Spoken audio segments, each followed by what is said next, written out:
Just like magic, we are back in the studio having an amazing time with amazing friends. And the Daboothe Maxx has quite an amazing friend all the way from America. We have the man himself, Flawless Real Talk in the building. Daboothe was good. Oh my goodness, we are so gassed to have you on. How have you been? Like, I mean, we kind of have to ask. This is the question that we're asking everyone at the moment. How have you been over like the last year with just the crazy COVID pandemic? Well, you know, me having my first world tour postponed when COVID hit, it definitely put me in a down state. You know what I mean? I found myself in a very dark place.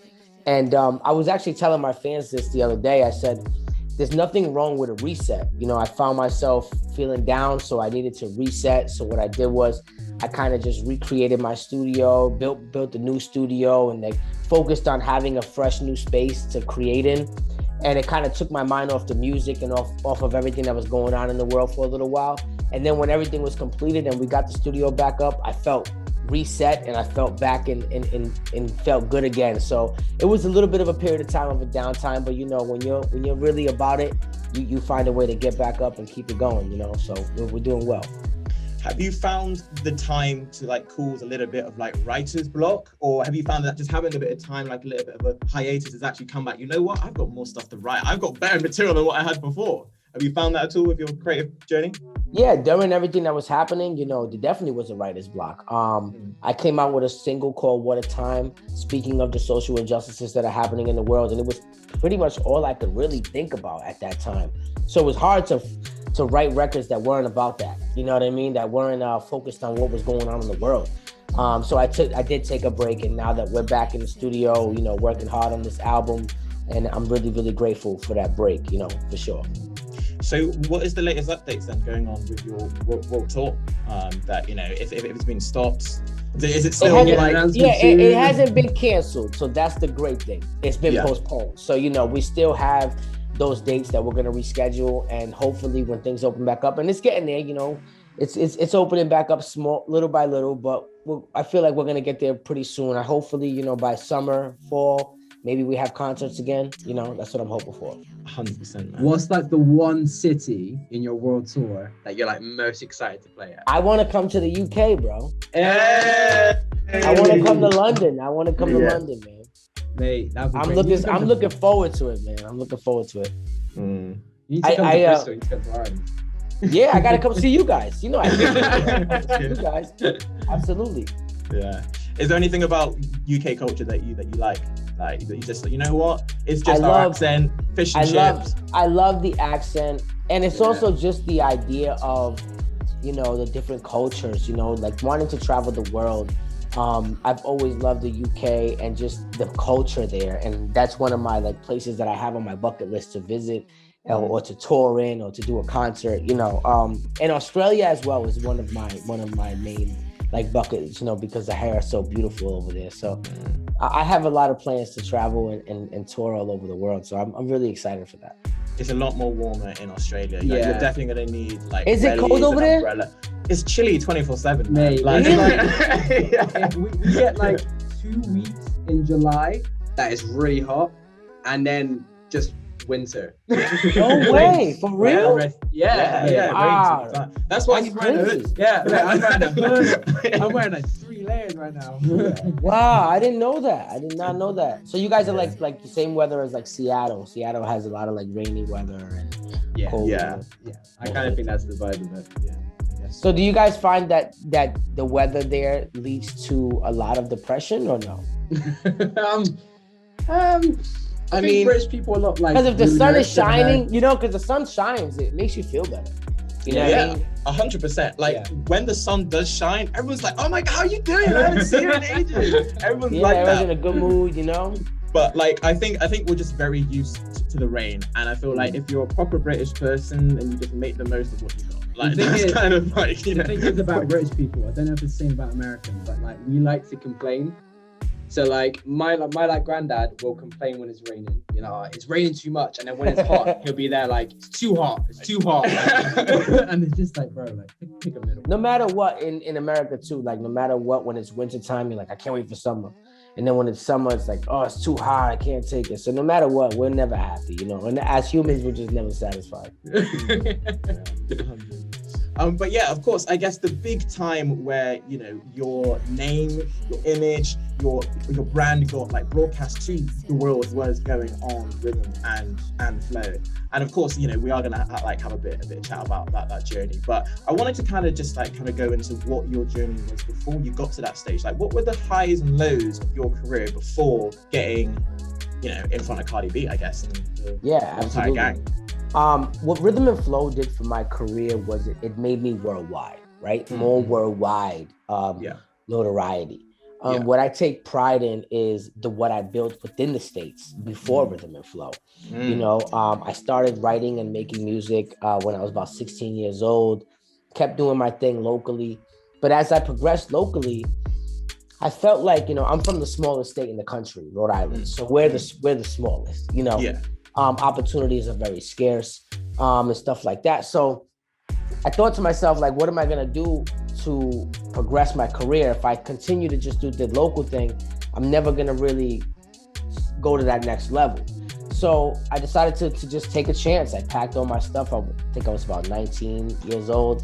And I moved to Atlanta, Georgia, where at that time, music was really blossoming there. You know, a lot of the industry was navigating in Atlanta. So I found a way to just get down there and just create the music that I needed to create, and just put it out there and go out and do every contest. Like I remember, you know, I had like a video camera. It's how I was shooting all my videos and editing all my videos. I was doing everything myself at that time. I learned how to edit and mix everything myself because the studios were too, you know, it wasn't cost effective for me to be able to do that. So I just learned how to engineer and mix and master my own music and record. So that was like a big thing at sustaining my career without needing to rely on anybody, you know? Yeah. So when I went down to Atlanta, I started doing all the contests. We ended up winning a bunch of contests. We won this Wendy's competition to open up for T.I. and Ludacris and at that Phillips Arena. So we did 20,000 people at Atlanta, Georgia. And that was like a big thing for me because when I was back home, I would do these weekly shows and a lot of people would support them. And some people, we would have another side of people that was like, oh, they're just wasting their time over there. Because we only had about like the same people every week. You know what I mean? We did the same show every week. We performed our new songs. It was really just practice because from the moment I left my house in Rhode Island, I was in Atlanta. It was only 2 months later that I was doing 20,000 people. So imagine if it was my first performance, like, you know what I mean? It would be over, you know, it would have been over. Yeah. So I look back at those moments of doing those weekly shows. Sometimes there was 100 people there. Sometimes there was 200 people there. Sometimes there was 6. You know what I mean? But we still had fun. You know, we got free drinks at the bar. You know, the ladies were coming through. So it wasn't that bad. You know what I mean? Yeah. But I said, am I going to be 40 doing this? You know, so I got to make a drastic move. I think that's what separated me from a lot of people that in my city that were trying to make it. I took that leap of faith without no plan, you know, no real assurance, you know. And once I did the Phillips Arena thing, they started giving me a lot of opening acts and stuff like that of that nature. So I was opening up for this independent artist. His name is Tech Nine. I'm not sure. Oh, wow. Hey, music. Shout to you. Yeah. So, you know, usually when you're opening, the idea of opening as an artist is to try to steal as many fans as you can from that crowd that artist has brought in, right? So 99% of the time, the main artist that you're opening for is not in the building watching your performance. You're not gonna impress the guy you're opening for. A lot of people are like, oh, I'm opening for Fabulous. He's not gonna see you. Your job is to steal as many fans as you can when you get there. Those Fabulous fans need to become your fans, right? So we're killing the venue. It just so happens Tech Nine is on the bus and needs to use the bathroom. You can't do a number 2 on the tour bus. Right.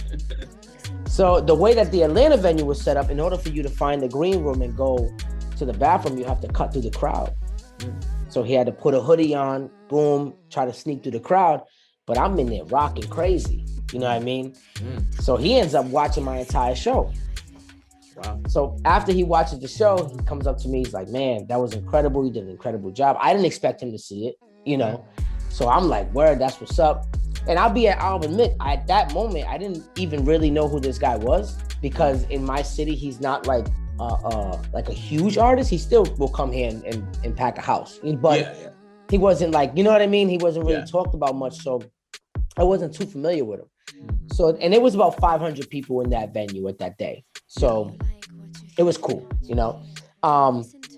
So he's like, we're about to do 48 cities. If you can figure out how to get from city to city, I'll let you come along. Wow. So at that moment, it was like, okay, I need to figure out, you know, how to finagle, you know what I mean? So we ended up getting an investor. We got our own tour bus. We figured it out. I put my logo on the bus. I was ready.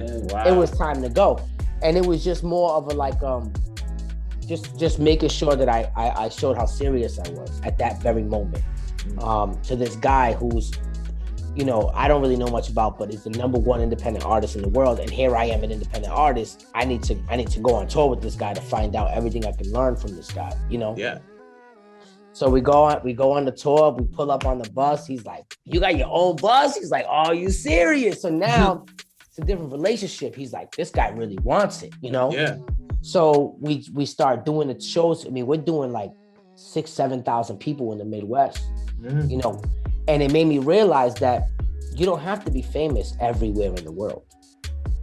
You can tour where your fans are and make enough money to be a successful independent artist with merchandising and touring, because nobody knows who this guy is in my hometown. But we're in Missouri and we're doing 7,000 people. So it showed me the independent game of fame versus success.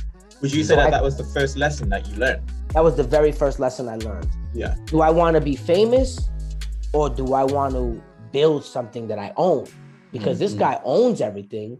I'm watching the merchandise fly off the shelves. I'm seeing $250 jerseys, and I'm watching maybe 2,000 kids with them on in the crowd.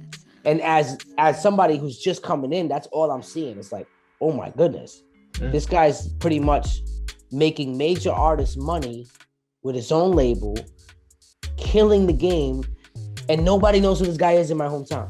It didn't make sense to me, you know? We're not playing him on the radio.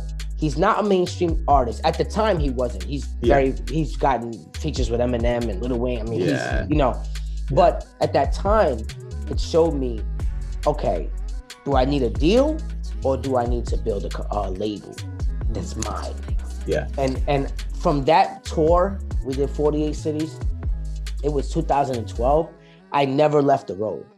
I continued to tour after that continuously. I gained so many fans from that one tour.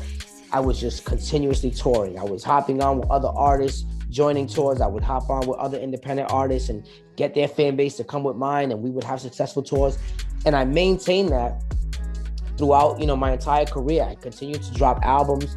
My It's Different album came in. I dropped it in 2016, 17. It's when things really started picking up. We came in number 23 on the iTunes charts, and that's my first charted like project. So I was like, okay, it's getting there, you know, continue to release videos. I have over 50 high quality videos on YouTube. We continue to just put out content and continue to like just feed the fan base and be discovered in spurts. And as we were getting discovered, we continued to grow. We got a BT site. We started getting like radio interviews. We did like DJ Clue. We did you know, Shade 45, you know what I mean? And we were getting all these interviews and killing these freestyles. So then that got us a BET Cypher in 2018. So we did the BET Hip Hop Awards Cypher at the award show. It was my first award show in 2018. And that Cypher just really catapulted us to another level, because at the Cypher, the Netflix people were there. Yeah. And that's where they found me. And they was like, hey, you know, because when I got to the Cypher, that's another story. But when I got to the BET Cypher, I was supposed to be like on a digital Cypher, which is only like on the website. And it doesn't air on the network, and it doesn't air during the award show. And I was kind of pissed off, between me and you, when I got there, because I thought I was doing the televised one. Yeah. And I found out it was the digital one. So I'm yelling at my manager, like I'm literally about to fire this guy. I'm like, you said it was a cipher, da, da, da, da. He's like, oh, I'm sorry.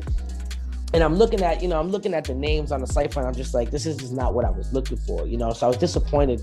But then I kind of checked my ego at the door, because I realized, I said, something, even though I'm not on the main cipher, the same people that film the main cipher have to film me right now.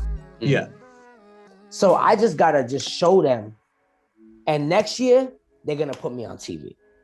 And that was just my mentality going in. So my performance was strong.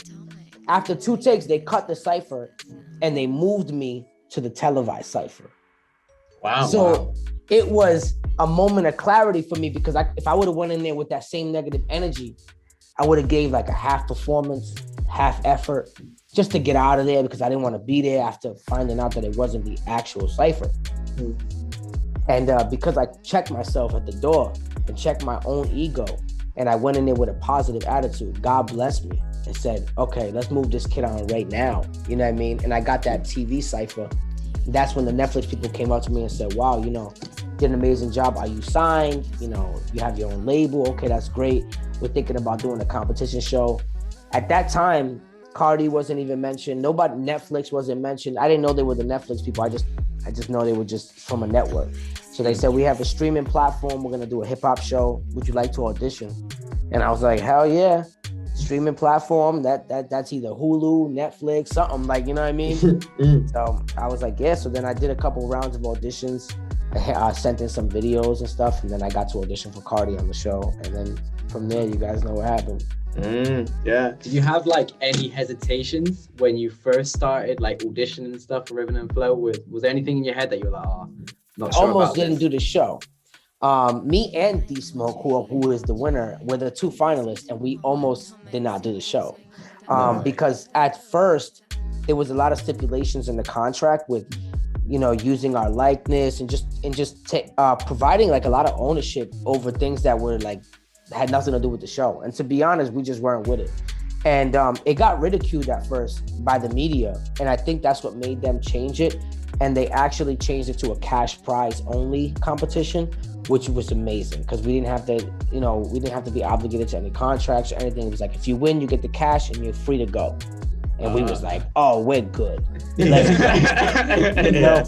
Yeah. So was it a deal before then that they were offering? Yeah, you had to like, it was definitely tied to like a certain deal and stuff like that, certain stipulations. And it just wasn't like artist friendly, let's just say. And I'm glad I wasn't the only one that fought back on that, because I thought I would be the only one, and maybe they just get rid of the problem and just toss me out the side, But apparently a lot of the talented people were like, wait a minute, because they got their business in order. And I'm glad that everybody was fighting back for that, for sure. Yeah, absolutely. And what would be one bit of advice that you would give anyone that is at the beginning stage of their career, like on like how to like just make it within their city? Or I would say don't. I just got contacted by a new artist, right? And he asks me about if he should pay, some I'm not gonna say who the person's name is, but if he should pay somebody to, for some promo or something like that. And like for me, if you're a new artist, I think the best thing for you to do is, because social media is so like accessible these days, I would say just, keep showcasing your music on like TikTok and Instagram, and like build a core fan base. The fan base has to start within your own community. Like if you can't get 100 of your friends or like people that like if you can't build some type of like 100, like you can't go out there, you know what I mean? Like it's got to, like when I started, I started building like I only had like 100 fans. But if you sell those 100 fans your CD for $10, you're making $1,000. You know what I mean? Like, so, you know what I'm saying? So it's like, it has to be a growth process. Unless you just, you get signed to a label somehow, you put out a song and you blow up out of nowhere and you get signed to a label. It's usually a growth process. So just take it one day at a time, and you gotta start with 3 fans before you worry about having 3 million fans. Yeah. You know what I mean? Is there anyone from Rhode Island right now that you're looking at in terms of artists that you're seeing is doing the same steps as you, that you're like, oh, I'm excited where this person is going? My city is filled with amazing talent. You know what I mean? There's a guy, his name is John Hope. He's great. He just dropped an album called Hopewell as well. He does amazing work. King ISO.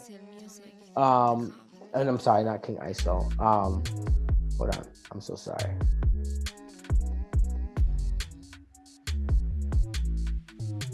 King OSF. King OSF okay. Is fire. He just signed with Jonah Lucas. I don't know if you guys know who Jonah Lucas is? Yeah, of course. Yeah. He just signed with Jonah Lucas, which is really dope. He's gonna be crazy. He's He's more of a new style artist. But he's just amazing talent for sure. Yes. D Gomes, another talented artist. These guys are young, you know, they're the next generation coming up in my city.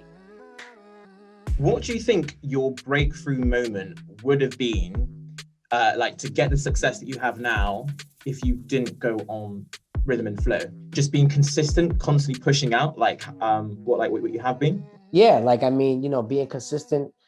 It used to be a stressful process for me when I used to always think about the overall goal. Like I want the Grammy, I want this, I want that. And I used to like get frustrated like watching award shows. And then like, as I started getting older, I'm like, you're worrying about the wrong things. Because what are you doing right now to get there? That's what you gotta focus on. Yeah. So the one day at a time mentality, putting my head down and focusing on every day, then I would look up after a year and be like, oh, wow, we did a lot. Like, you know what I mean? Like we just did the cypher, and last year we had only 9,000 followers. I remember the moment that I was on tour. I had just started a new tour, and the BET cypher hit, and I had like 9,000 followers. And when the cypher hit, it pushed me to 40K. And what I'm saying is like 40K is not famous, but it's a start, right? So 9,000 just turned to 40K overnight from me putting bars online.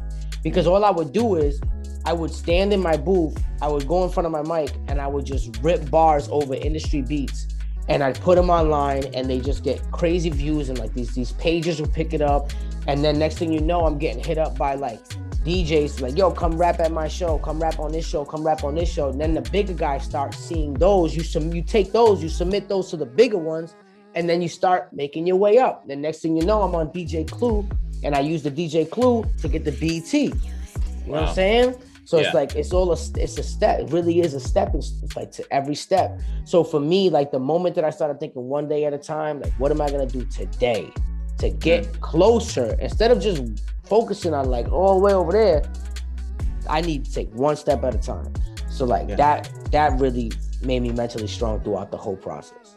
Yeah, that's making me manifest. Like I'm thinking now in my head, like my whole like life now. And then like going like, what can I do every day? No, facts. That's solid advice. Gotta work towards it every day. You gotta do something towards it every day. Like a lot of people, you know, they love my music. They like, yo, you kill the bars, you do this, you do that. The only difference between me and the people I started with is I kept going. That's the only difference. I never stopped. I found ways every single time, you know, and you will be rewarded for that if you continue to show relentless effort and determination towards what you really want in life. For real. Yeah. And if Cardi B, T.I., and Chance the Rapper weren't the judges on Rhythm and Flow, who would you have wanted to be the judges for Rhythm and Flow to give you advice? And you can't pick us. You can't pick us. Yeah. You didn't even know who we were. All right. Let me see. That's a great question. I think. Wow, that's a great question. To critique the show overall, like the overall show, I would like it to actually be like producers. Producers? Really? Yeah, that's cool. Producers that like have helped. Like, you know, like a lot of people like don't like Simon when he's doing like America, when he was Yeah. But he's responsible for so many stars. Yeah. So it's like, I don't know if I want like another artist critiquing me, because rhythm and flow, a lot of people don't see it like this, but it's I had to keep telling myself, this is an opinionated competition. Yeah. There's 3 people judging everything. America's not voting. This isn't, you know what I mean? It's 3 people. What I do, either Cardi likes it, Chance likes it, or they don't, and I'm gone. That's it. 3 people decide. So, you know, I don't know if having artists is the best decision. Like maybe some producers or some A&Rs that are well credible, like Make a Sound. Their hit maker, he's amazing. They're an amazing camp.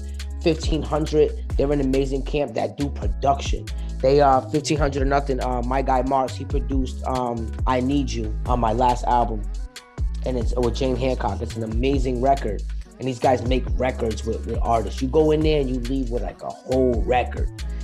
Those are guys that could judge. You know what I mean? Because they really put together this music, and like they really enhance the artist. So That is those one would be thing. the type of people. I'm sorry. That is one thing I noticed about Rhythm and Flow. I can't remember who it was. I think it might have been London B, but there was one thing where I remember Chance and Cardi weren't feeling it, and I remember the whole time when she was playing, I was bopping my head, and I was like, "What do you mean you're not feeling it?" I was like, "Mate, this is on my playlist, and this is too good."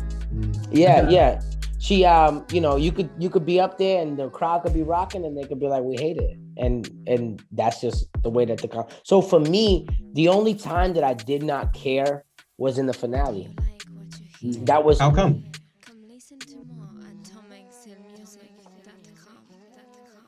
I'm not gonna say what I want to say, but I'm gonna keep it profesh. I said it in my head, so I feel better.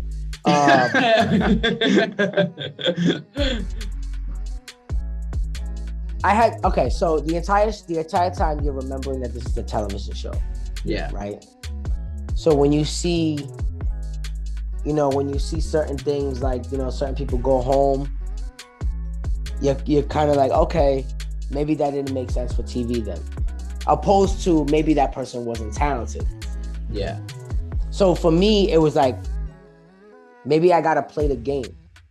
Maybe instead of because I was gonna be in the cup, and I was like, I can't. I'm gonna have to be the personality right now, because I'm gonna have to show these producers that not only am I talented, but if they cut me, they're gonna cut a lot of the entertainment from the show, a lot of the charisma, a lot of this, a lot of that. So you can't even afford for me to go, even if I'm not that great. It's a game, you know what I mean? And that's just really what it was. Like it's a combination of talent, this, that keeps you in the game. It's like survival. It felt like the Hunger Games. You know what I mean? So at certain moments, I would know when to fall back, get out the way. Certain moments, I would know when I needed to be vocal, when I needed to show leadership, when I needed to be, you know what I mean? Yeah. So it was like, once we got to the finale, I felt like I knew that I wasn't going to win. So Let's just say that. Yeah. I felt like I knew I wasn't going to win. So for some reason, I was just like, you know what? You're probably not going to win this. But what you're not going to do is what they want you to do and then still not win. You're going to do what you want to do, and then you're going to go out proud no matter what. So I switched my whole direction and did a dedication to my family and to my legacy with On My Way, which wasn't the ideal thing to do for a finale. Everybody else had fireworks. Everybody else had this. I could have put a damn tank on the stage if I wanted to. But I didn't want to play the game no more. I might have been mentally drained too, to be honest, from the whole competition. And I think at the end, I was just like, all right, I'm going to do what I want to do. And if I don't win, I'm going to be proud as heck of my moment, of what this means for me. And I'm going to inspire the world. That's what I cared about more than anything. I was like, even if I lose, the world is going to leave with this, and they're going to hold this for a long time. And I felt like that happened. I felt like I went out there, executed. I did it with what I felt was right for my legacy. I didn't win, but I was still proud of that night. Like I wasn't sad. I wasn't mad. I was just like, wow, that was a great moment. And I can't wait for the world to see it. And then the world saw it and it did what it did. And I just felt so amazed by it. You know what I mean? And every time I look back at this, and Netflix is forever. So every time I see that performance or I see it on somebody's timeline, I have a sense of pride. Let's say I don't do that, right? And I do the firework, I do like just whatever, let's say they wanted me to do, whatever. And I'm not as proud of my performance. Then I don't win. Now I gotta look back at that performance and kind of cringe at it all the time and avoid it and not be as proud of it as I could be. So I controlled that moment and I'm proud of it. Yeah, for sure. Yeah, 100%. And I think I've taken away a little bit of advice from what I've seen, just like watching videos of you, is that you said that you always take like a milestone that you make, you help it to generate your next move and your next milestone. So Rhythm and Flow, big milestone, like jumping over miles, basically. Mm-hmm. How has this like helped you move on to your next milestone? Oh my God. The moment I got off Rhythm and Flow, I immediately went down to William Morris, which is the biggest talent agency in the world. And I signed with William Morris, and they are my now booking all of my tours. And that is alone is a huge deal. I went and got Patriot Management, Lauren, with Patriot Management with Live Nation. So I got Live Nation Management. So I took plenty of meetings with major labels. We got in the door of every major label, and we just didn't come to terms for a deal. I decided to stay independent even after the show and just hire the team that I need to do what I need to do. Now, that's why, I signed WME. I got the management. We're booking the world tour. So now the snowball is going, and COVID froze my snowball, So we're literally here now, like here. And I'm hoping that it thaws out and the snowball can keep rolling. So that's really what I did as soon as Rhythm and Flow was over, and put out music. I put out an album, which came in number 4 on the charts this time around, opposed to number 23. That's what Rhythm and Flow also did. It allowed me to have more of a fan base, to put out music, and I charted even closer to number 1, which I believe my next one will be number 1 for sure. 100%. Yeah. Was there any major label offer you got? You didn't have to say the label, but like. Oh yeah, we met with everybody. Yeah, we met with everybody. Yeah, literally everybody. Did any of them tempt you? Did any of them make you turn around and go, "Oh, maybe independent"? Everybody had good business. Everybody was great. I enjoy the meetings. I enjoy how I like to meet with them every year, to be honest, every other year. Like we've been, I like see people, I like know them on a first name basis. They're like, what do you want? You're not going to come over here and sign them. Asking for ridiculous things. Like, what do you want? We're not giving it to you. But it's like, it's almost like I'm guaranteed to grow, right? So if I meet with them and I have 9,000 followers and they're like, get out of here, you're crazy. All right, well, I'm showing up after the BET Cypher and I got 40,000. No, you're not going to get, okay. I'm still crazy? Okay. So now I do Rhythm and Flow. I got 800,000 followers. Am I still crazy? A little bit. I'm not that crazy though, right? Okay, I'll be back when I have 1.1. And I'll be back when I generate this much money on the road. And I'll be back when you know what I mean? And then eventually they're going to say, okay, you know what? We'll partner with you. And we're going to give you what you deserve because you're there. If not, I stay independent and keep doing my thing. It's no harm, no foul for me. I don't need to go to a major label because it does increase my popularity. It will give me more of a, but like I told you, ownership is key for me and legacy is key. And I can be famous, more famous, or I can just keep making more money, And for me, the money's more important. The legacy is more important than being more famous, if that makes any sense. Does that make sense? Or no? Yeah, 100%. Yeah, 100%. Okay. So, I mean, just before I think we go into the game, really, what do you think that the rest of your 2021 is going to be like?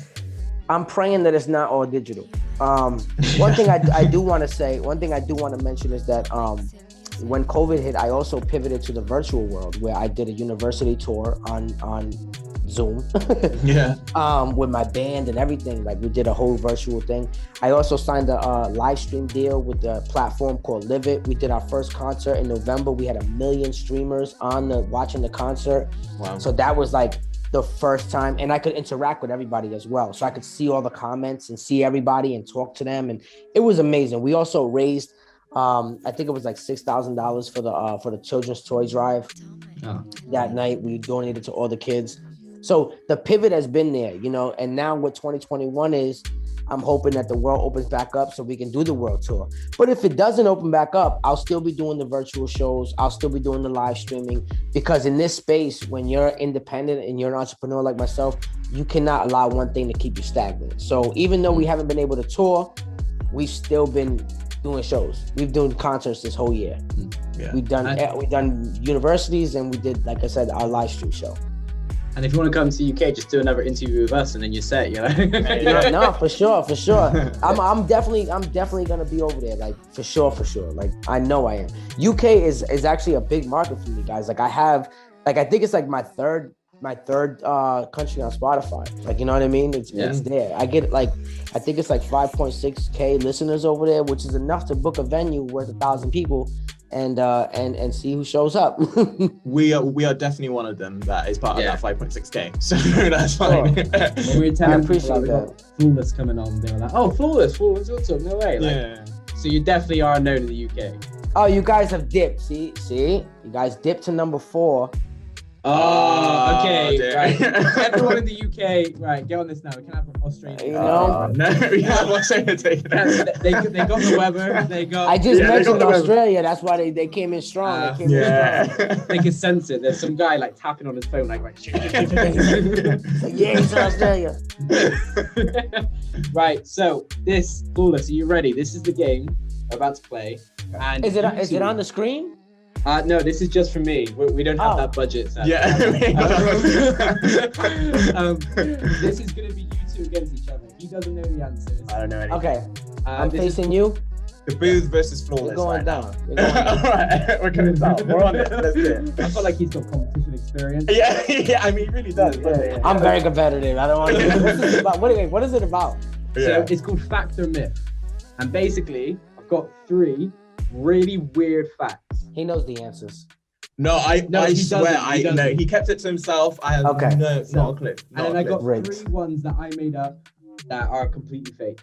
Okay. And all so of it's them myth. It's myth. Yeah. All of them are based in America as well. So I don't know if that will give you upper hand or not. I'm gonna put on my smart glasses for this, just so I can see properly. Cheers, mate. Okay, so you both ready for the first one? Born ready. Okay. In 1980, a hospital in LA fired staff members for betting on when patients would die. Fact or myth? Fact. Fact? That's very quick. Yeah, that makes me feel like that's a very quick. Yeah. Like I don't. Or is it There's something inside me just saying just do the opposite, just the opposite. But then he answered so quick. That was my game plan before. Just go with the opposite. But now he answered that so quick. I'm very much like I was like very sure, right? Yeah. Just read it to me one more time, please. In 1980, a hospital in LA fired staff members for betting on when patients would die. I'm gonna buddy up. Buddy up? I'm gonna buddy up. You're both correct. Well done. Okay. Well, I mean, not well done. It's very sad. yeah, I know. It's very sad news. Yeah. Okay. There are more Starbucks in LA than studio apartments. Fact or myth? I'm gonna go. Okay. Let me answer. Let him go first. Let me answer first. Let me go first. All right. So there's more Starbucks in LA than studio apartments.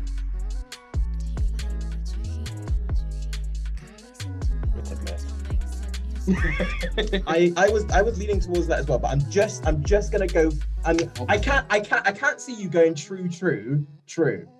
Oh, I'm sorry. Too true. I can't see you doing too true. Nope. Yeah. I mean, yeah. Myth. I know his patterns. You're both right. I feel like I'm being read now. Like I feel like you blocked my eyes. Okay. It is illegal to fish on a Sunday in New York. What? It is illegal to fish. I'll let him answer that first. In New York. It's illegal to fish on a Sunday in New York. Myth? Myth? That's a I'm fact. so offended by this. Is that a fact? Oh no. Wait, so Flawless, what's your You're saying answer? fact? No, it's a myth. Oh right.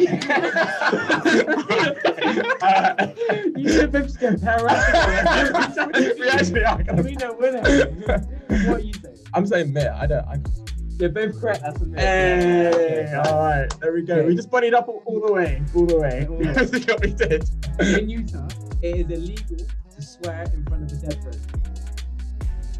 Illegal to swear in front of a dead. Right, I don't want Flawless saying anything because he's swaying your opinion here. Luckily, I wasn't looking at the screen then, so it's illegal to swear at a dead person. I mean, who would make a law for that? I mean, if it's happened a lot. That was ridiculous, right? It's happened a lot, then yeah, I guess. I was. Nah, that ain't true. Like, why would anyone make that law? Myth? Yeah. Yeah, myth. It's a fact. It's a fact.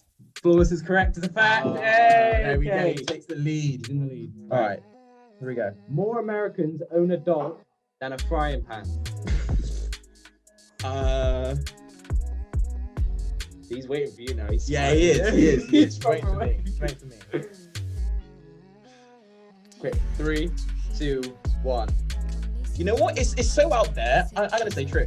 True. Flawless. It's a fact. You're both on. It's a myth. Oh! I'm still up one. Alright, you still got one. Okay. Alright. Right. It is illegal to carry an ice cream in your back pocket in Kentucky. Now this is the final one, so this can be either a Oh, this is tiebreaker. good. Yeah, this or is his myth. This is his fake myth. He made this one up himself. It's a myth. I mean, yeah. Why would anyone come up? I mean, He made this up himself. He said he the made thing some is up. now. The thing is, He is ran that- out. He ran out of options, and he was like, let me think. And then he tried to do one like the dead person one, but he put an ice cream in the back pocket. And he's like, that's ridiculous.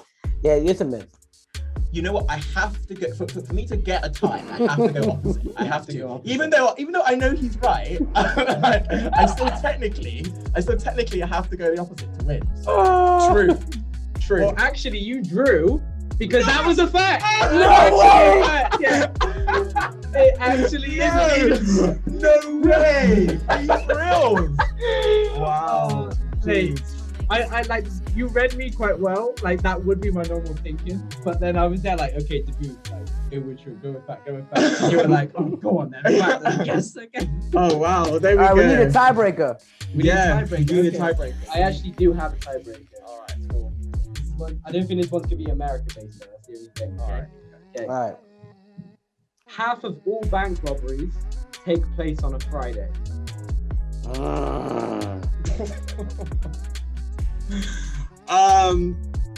Well, either way, I'm gonna go opposite to what you said. So You got I'm to gonna, guess first. you want me to guess first? I've been guessing first 50% of the time. All right, okay, all right. It's true. It's Oh, true. true? Friday Is is it true? payday. Friday's payday. Friday's payday. False. I'm saying it's not true. Congratulations, Flawless, you win! There you go, mate. I was like, why would you rob a bank on a Friday? Everybody cashes their check on Friday. There you Go go. to the club on a Saturday, you know, Yeah. like, chill, you're winning. Yeah. Well done, Flawless. Congratulations, that was Fact and Myth. Thank you very much for playing. Appreciate And, it.